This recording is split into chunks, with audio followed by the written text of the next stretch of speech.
Ladies and gentlemen, we interrupt your regularly scheduled programming to bring you this special bulletin. CD Projekt Red announces a new scholarship that, well, is catered directly towards women, excluding men.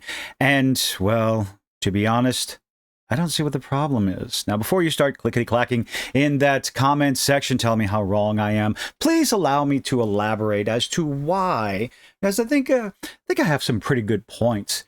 So, if you don't mind, bear with me before you start insulting me and unsubscribing and sending me all kind of hateful messages. I do hope you listen to what I have to say, but let's go over the article and then a few things that I actually have written down. Go figure. I'm writing things down, ladies and gentlemen. But over on that Park Place, Witcher developer CD Projekt Red announces 4th edition of scholarship program that excludes men. Now, what is the big deal about this? In today's current atmosphere, it can be seen as a massive big deal because, well, men feel to be excluded as we are the evil, we are the nasty, we are the persona non grata. But the issue here is that scholarships for women have been around for over 50 years. This is nothing new. There have been multiple scholarships, whether it's in programming, in college, in sports and whatnot, that these have been around for a long time. Why is this actually a surprise? The surprise comes if you take multiple things into account, different practices behind the scenes at CD Projekt Red, the current environment of the gaming industry, and the constant insulting of the cis heteronormative man in the gaming industry and how bad we are. So, taking that second part into account, I do understand the vitriol behind this decision. However, for me personally, I only care about the finished product, but let's keep going with the article. On the Girls at Play website, CD Projekt Red announced, quote, the 4th edition of the scholarship and mentoring program is starting, which creates a community of young women in the game dev industry. Ooh, is this for the modern audience? Don't know. Not too many buzzwords yet. The site states CD Projekt SA and the okay, this word right here. Now go ahead and see that for yourself. Educational Foundation announces the 4th edition of the scholarship and mentoring program for high school girls interested in the video game industry. Now, I do believe this is probably one of the more important statements. High school girls interested in the video game industry. I think the issue we're having with these multitude of what some would consider diversity hires, women in the video game industry, in the entertainment industry in general, they're not coming from high school. They're coming from the universities, from the colleges and whatnot, where a lot of people believe they've been indoctrinated with a particular way of thinking. So if you're pulling them directly out of high school, that, again, if you are pulling young ladies from high school that are legitimately interested in video games, I think that matters. I do genuinely believe that matters. Because most of the ones that are coming out of the colleges and the universities, they're not interested in video games. They're interested in their activist, ideological nonsense, and primarily that's what we're getting. Now, why would CD Projekt Red be doing this? Well, over in 1990, I believe, 1999? 2000. Anyway, over here is an article from VG247 from 2019. CD Projekt Red had over 1,000 employees with, where is it? Out of 640 men and 232 women, with 26% of the total staff being women. Now, is this a genuine effort from CDPR to expand on their employees, to get a more balanced perspective? Is this ideological pandering? Is this maybe some sort of adherence to government regulation? Perhaps, like I said, a genuine desire to expand their employees. When you have, 26% of the total staff being women, they're genuinely shooting for something more equal. And that's fine with them. And then, honestly, that's fine with me, as long as you bring in qualified people. Women genuinely interested in video games. An actual break from what we're getting in the entertainment industry. Don't bring in the Kim Bel-Airs. Don't bring in the Anita Sarkeesians. Don't bring in the Zoe Quinns.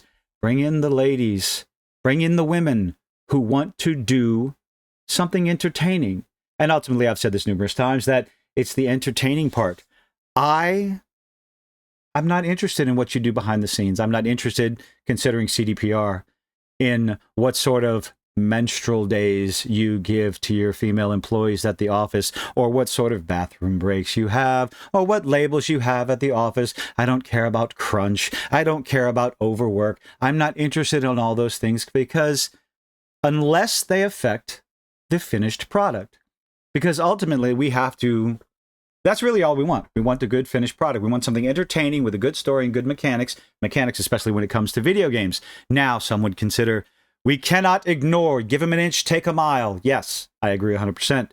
These are definitely numerous red flags that make you want to question what these decisions have, what effect these decisions will have on the finished product. Well, we don't know, and we're not going to know for 1 or 2 years at least when it comes to the next edition of Cyberpunk 2077 and the Witcher series.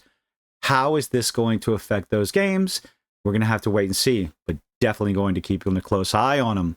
The site continues, girls in games is a response to the game dev industry's demand for talented women.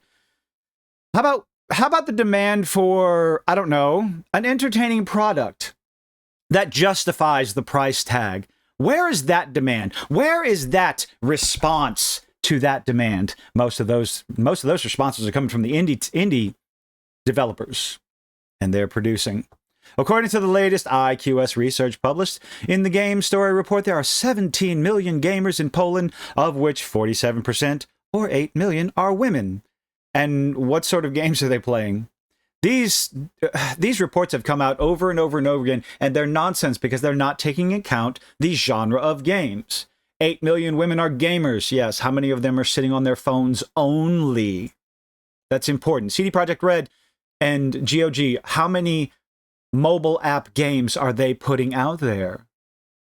What genre are they focused on? They have The Witcher, they have Cyberpunk. How many women are interested in those two games? What is that percentage? Because I think you should be more focused on that. That is the more important focus. Almost 2.3 million declare that they play every day on the mobile app, day on a console or computer. Okay, well, we have some information. So that's not 47%. That's what? I'm not doing math. Y'all tell me what the percentage is in the comment section down below. So, 22% of gamers say that gaming is their passion. So 2.3 million out of 17, what is that? 8? No, I'm not going there. 2.3 million out of 17 million play on a console or computer. These 2.3 million, those are the ones you should be focused on. See what they like. Find out what games they are playing. The other 5.7 million, they're playing on their phones. They're taken care of. Because there's one mobile app after another, another Candy Crush clone pushed out there for them to play. Focus on this 2.3 million women, and maybe you'll get other gamers interested in what you have to say. It then provided specifics about the program. The program is aimed at high school students of all types, with particular emphasis on candidates from smaller towns. So, again, getting them out of high school as compared to the universities where ideological activism tends to start, at least so I've heard. The program consists of a year-long training cycle and individual mentoring from experts from CD Projekt Red as part of the project participants.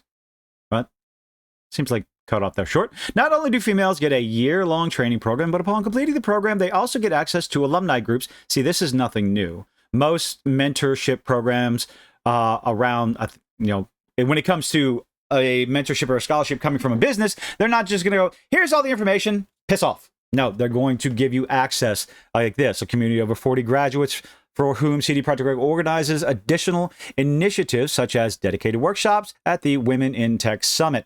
So have your opinions on this. Consider these red flags massively. Keep an eye on how the finished product is going to look. But to say that, oh no, CDPR is doing a scholarship that is strictly for women is ideologically driven, I have I don't know. Not my opinion. Oh my goodness, this name right here. The culture diversity. I have to read this. This person right here, Mikalska. Agnet. Okay. Name that I would butcher if I tried. CD Projekt Red's Culture, Diversity, and Inclusion Director. Yay! Don't you love those titles? 3 years after the program's launch, we are proud to see a community of young women interested in game dev industry growing, as long as they're legitimately interested in not just your average activist looking to push their own agenda into whatever they're working on. They actually have passion on the video games. I am all in favor of it if they actually care about the industry and the video games and what the players like. I'm in favor of it 100%. It's great to see how participants and graduates of our program get to know each other, create support networks, and even friendship. 100% of our graduates declare their willingness to work in the game dev industry. Or they're lying. So I believe that their path will cross on their professional path? Their paths will cross on the professional paths. Okay, and the contracts they establish at this stage will help them realize amazing projects. I do hope you are correct. Girls in Games proves how much artistic and technological potential lies in the young generation of women. Again, on one condition. I know I've said this a few times, and I just want to emphasize this.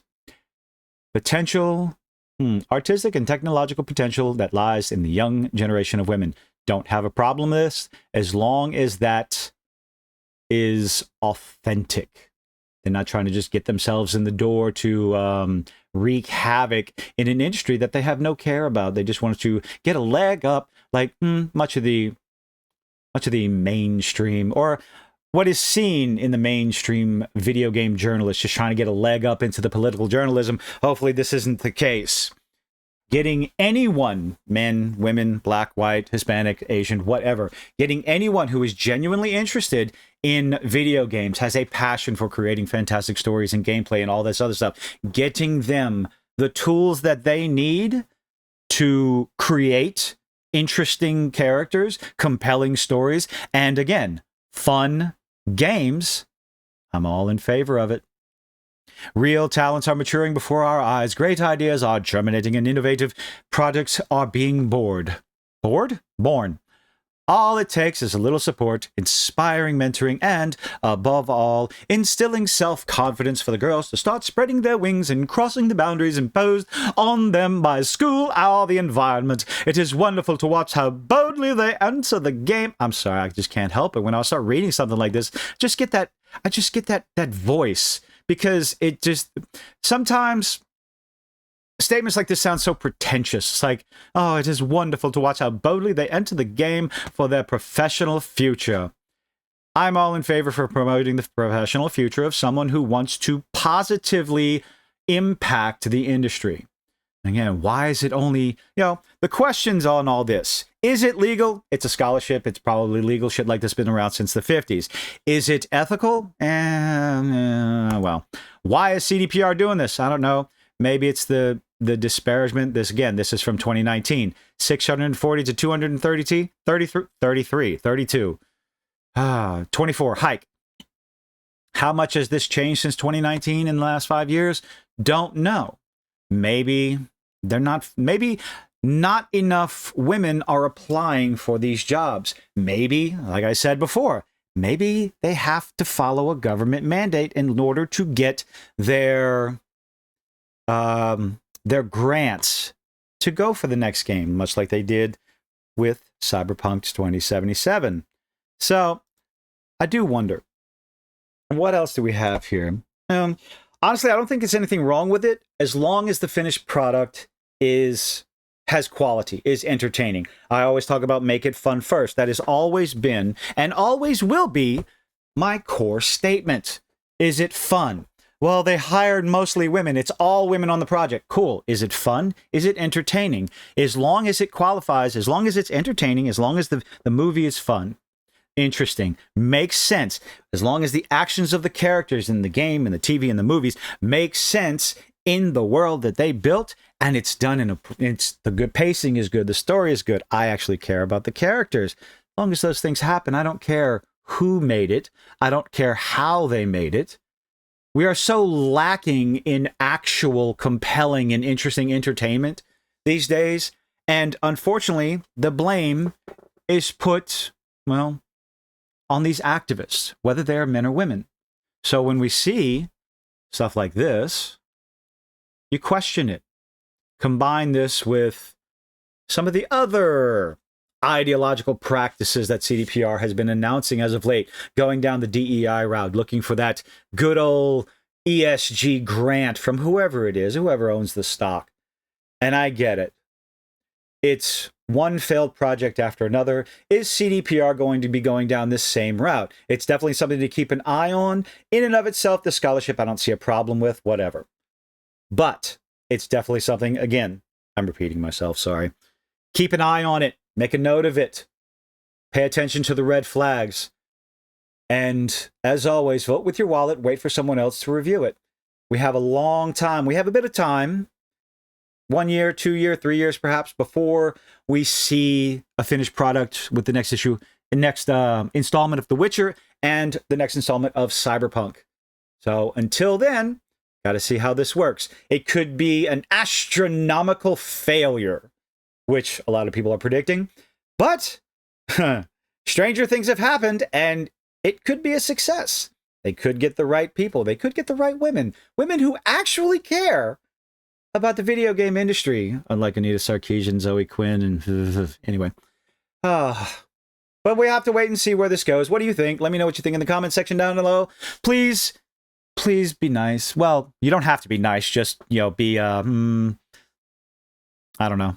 Say what you want. Let me know what you think in the comment section down below. This ought to be fun. Leave a like, leave a dislike, do all those nifty little things that YouTubers beg you to do. And I do genuinely hope you stick around to see you on the next one. Bye-bye.